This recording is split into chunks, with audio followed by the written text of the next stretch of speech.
여러분이 생각하는 지원한 직무, 이 직무란 무엇인지, 본인이 우리 회사에 와서 합류를 하게 된다면 기여할 수 있는 부분이 무엇인지, 이 질문을 그럼에도 불구하고 하는 이유는 방금도 말씀드린 것처럼 정말 잘 답을 하는 그런 분들은 꼭 뽑고 싶다는 생각이 있기 때문에 그런 질문을 하는 것이고, 이런 경우들은 정말 최악이라고 볼 수도 있어요. 사실 면접 질문은 정말 이제 이건 사람마다 또 상황마다 항상 달라질 수가 있어요. 그리고 이제 혹은 이런 질문들을 받았을 때 제가 생각하는 의도는 이런 것이다 라는 것들을 전달을 드리기 위함이기 때문에 듣고 참고를 해주시면 될 것 같고요. 제가 항상 물어보는 건 여러분이 생각하는 지원한 직무, 이 직무란 무엇인지 이 의미를 물어보고요. 사실 80% 90%의 후보자분들이 생각보다 여기에 대한 답변을 만족스럽게 하는 경우를 보지는 못했어요. 근데 이제 제가 이 질문을 드리는 건 지원을 하는 과정에서 어떤 직무를 지원을 했는지도 모르고 지원을 하시는 경우들이 있어요. 그냥 표면적으로 써져 있는 텍스트만 보고 이런 직무이겠거니란 추측? 그냥 예상? 이런 식으로 지원을 하신 경우들이 있거든요. 이런 경우들은 정말 최악이라고 볼 수도 있어요. 근데 제가 이런 질문을 했을 때에는 본인이 이 지원한 직무에 대해서 잘 알고 있고 또 이 직무에 관심이 있는 사람을 뽑는 게 제일 중요하기 때문에 그런 이야기를 할 수 있는 후보자라면 앞으로 커리어를 어떻게 할지 이런 커리어의 계획도 분명히 가지고 있을 거다라는 생각도 해볼 수 있고, 못하는 사람들이 마이너스가 크게 된다라기보다는 답변을 엄청 잘하는 사람들이 굉장히 큰 플러스를 받을 수 있는 질문이다라고 보면 좋을 것 같아요.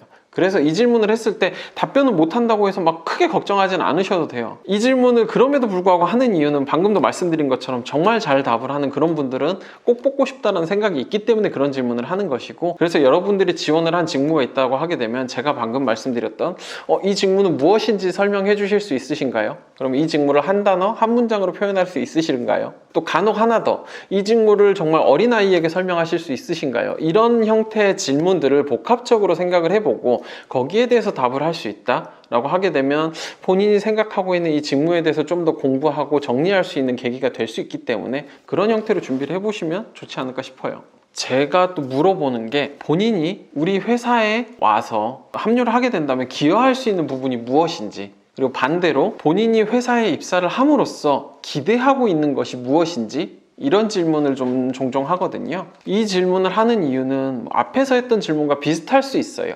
결국 이 질문을 함으로써 당신의 장점은 무엇인가요? 당신의 강점은 무엇인가요? 라는 질문에 다른 형태의 질문이 될 수도 있어요.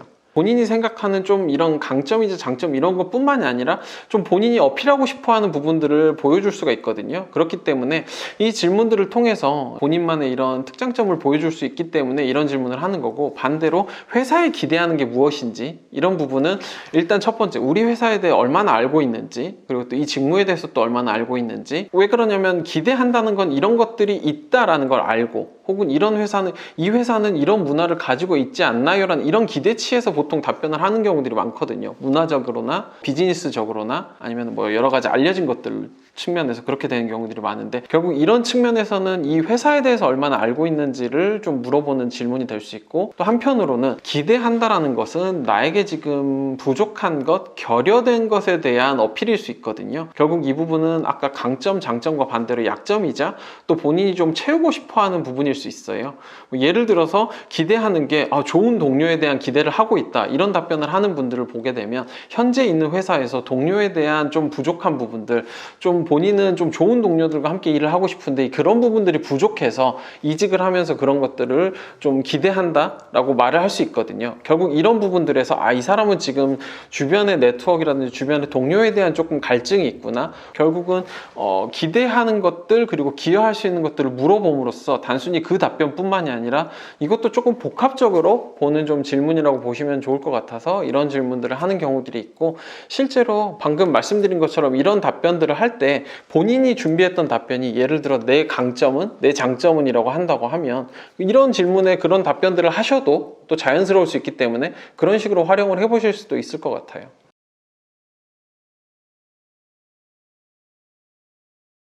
그걸 잘못 말한다는 건 이제 아까 말했던 좀 기대하는 부분에서 혹은 이제 기여하는 부분에서 이야기를 잘못할 수 있을 확률이 있겠죠. 예를 들어서 기여할 수 있는 부분이 무엇이냐라고 했을 때 이때 잘못하는 경우들은 회사의 비즈니스라든지 아니면은 좀 현재 진행되는 프로젝트를 본인이 인터넷에서 찾아본 것들을 가지고 이런 프로젝트를 하고 있다고 하는데 이런 데서 제가 도움이 될 수 있을 것 같아요 라는 이런 구체적으로 이야기가 들어가게 되면 결국은 포인트 안 맞을 수 있어요. 이 일을 하시는 분들이 여기에 들어왔을 때 도움이 되는 거지 이 회사에서 그 일만 하고 있는 게 아니고 또 오시는 분들이 그게 아닐 수 있거든요. 그러니까 결국 이게 내가 알아본 거를 꼭 거기다가 끼워 맞추기 위해서 하다 보면 잘못되는 경우들이 있거든요. 그게 아니라 그냥 본인이 정말 기대할 수 있고 기여하고 싶은 부분들이 있다고 하면 그런 것들을 조금 고민을 해보고 꼭 이 회사가 아니라 조금 보편적인 조직, 보편적인 상황에서 할 수 있는 것들을 하게 되면 좀 두루뭉술하게 넘어갈 수 있기 때문에 그런 형태로 1차적으로 준비를 하되 이제 그 과정에서 한 번 더 좀 깊게 고민하고 찾아본 자료들을 가지고 준비는 해놓을 수는 있겠지만 모든 상황에서든 자연스럽게 녹이는 게 제일 좋기 때문에 너무 구체적인 내용들로 들어가서 이야기를 하는 거는 긍정적인 인상을 주기에는 어려울 수 있다. 그렇기 때문에 좀 피하자 라고 봐주시면 좋을 것 같아요.